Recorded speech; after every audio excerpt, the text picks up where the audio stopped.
Salut à toutes, salut à tous, c'est Stouff pour un nouveau tutoriel. Alors aujourd'hui je vais vous montrer comment faire pour créer un site web en local bien sûr sur WordPress. Donc si vous êtes sur Mac ou Windows, donc on va commencer sur Mac. Sur le Mac vous allez sur Google Chrome et vous marquez MAMP. Hop, vous allez sur le site, download, et vous téléchargez MAMP et MAMP Pro 3.0.3. Moi je l'ai déjà téléchargé comme vous pouvez le voir ici. Donc voilà, donc là on va installer MAMP Pro. Hop. Continue, on accepte. Oui. Hop, on met le mot de passe. Donc là, ça installe le logiciel.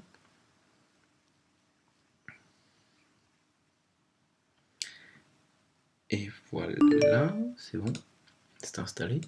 Donc maintenant, il nous faut WordPress. Donc on va prendre WordPress. On va sur le site de WordPress. Mince, c'est pas celui-là. WordPress, hop. Voilà, et on télécharge WordPress 3.8.1.zip. Hop, il est là.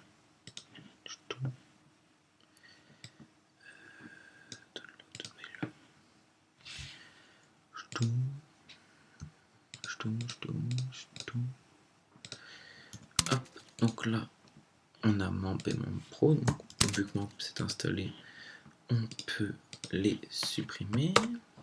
Voilà, et là on va décompresser WordPress. C'est bientôt fini. Voilà. Hop. Donc on ouvre le dossier WordPress et on sélectionne tout et on copie. On va dans les applications, dans MAMP. Voilà, et là vous allez dans htdocs et vous collez tout le dossier de de WordPress. Donc voilà, on a fait notre travail. Donc là, on va prendre MAMP ici. Hop, on lance MAMP et là on démarre les serveurs. Donc le serveur Apache est démarré et nous voilà arrivés sur notre site quasiment. Comme vous pouvez voir en haut à droite ici, en haut à gauche pardon, c'est marqué localhost. En fait, local ça veut dire que c'est sur notre ordinateur et host c'est l'hébergement. En fait, c'est hébergé sur notre ordinateur. Donc pour pouvoir faire le site, il nous faut une base de données. On va aller sur phpMediadmin et on va créer une base de données. Hop, créer une base de données et on va l'appeler site, tout simplement. Hop, on la crée, elle est là. Notre base de données, elle est là. Hop, on a toutes nos autres bases de données. Boum, boum, boum, boum. Hop, elles sont là. Donc voilà, on a notre base de données. Donc une fois qu'on a nos bases de données, hop, donc là on va aller sur le site. Donc on va faire localhost. Donc là on est arrivé sur le WordPress. Donc notre WordPress en fait il n'y a pas de fichier wp-config. Donc en fait ce fichier là c'est ce fichier qui va nous permettre de mettre en relation le site avec le serveur sur lequel on est. Donc on va créer un fichier. Hop.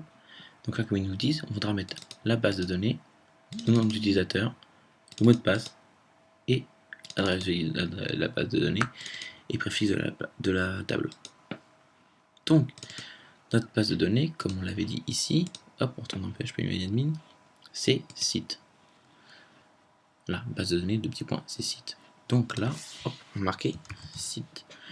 Notre identifiant, comme il a été marqué ici, c'est route. Donc on met route, et là, route. L'adresse de la base de données, l'autre en fait c'est localhost. Et là, on voit localhost. Donc en fait, le préfixe de la table, c'est WP- ça ressemblait à ça en fait.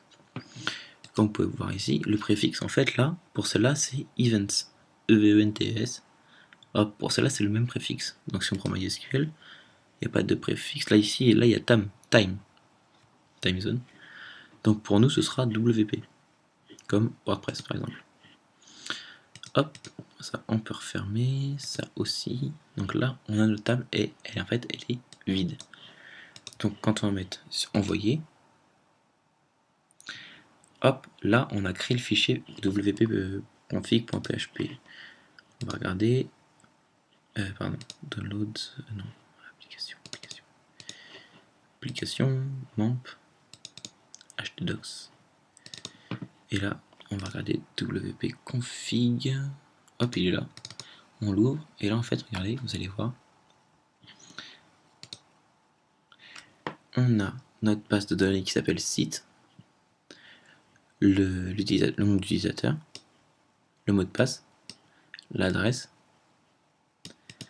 Là, c'est comment dire, le caractère de la table. Il y a plusieurs tables en fait. Voilà. Et après là, c'est la langue.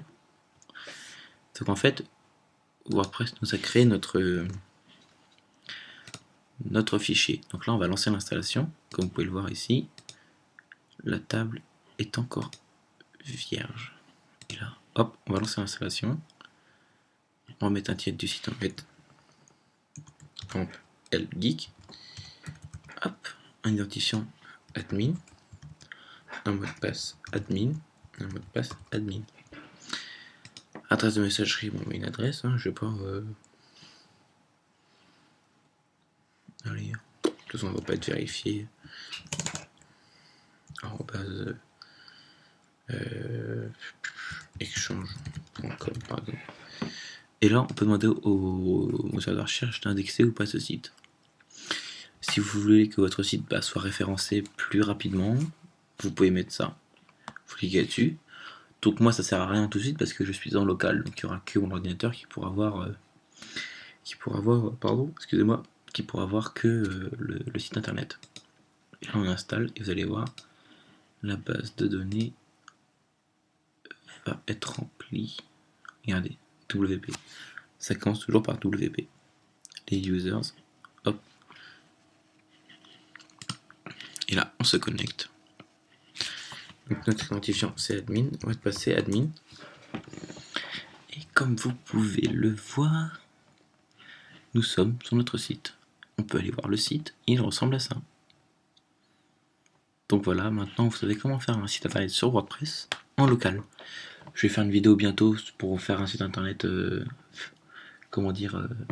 sur un site internet, et non en local, avec un hébergeur bien sûr. Donc voilà, j'espère que ça vous a plu. C'était assez ludique, j'ai essayé de faire ça assez simplement. Vous pouvez vous abonner sur la page YouTube. Vous pouvez m'envoyer des petits messages, tout ce que vous voulez. Je vous répondrai dès que je pourrai. Donc voilà, je pense que c'est tout. Je tiens à vous remercier. Vous êtes de plus en plus nombreux comme abonnés. J'ai de plus en plus de nombre de vues. Je suis assez content. Voilà, si vous avez besoin de tutoriels sur quelque chose, envoyez-moi un petit message. J'essaierai de faire un tutoriel dessus. Et puis voilà. Allez, salut tout le monde.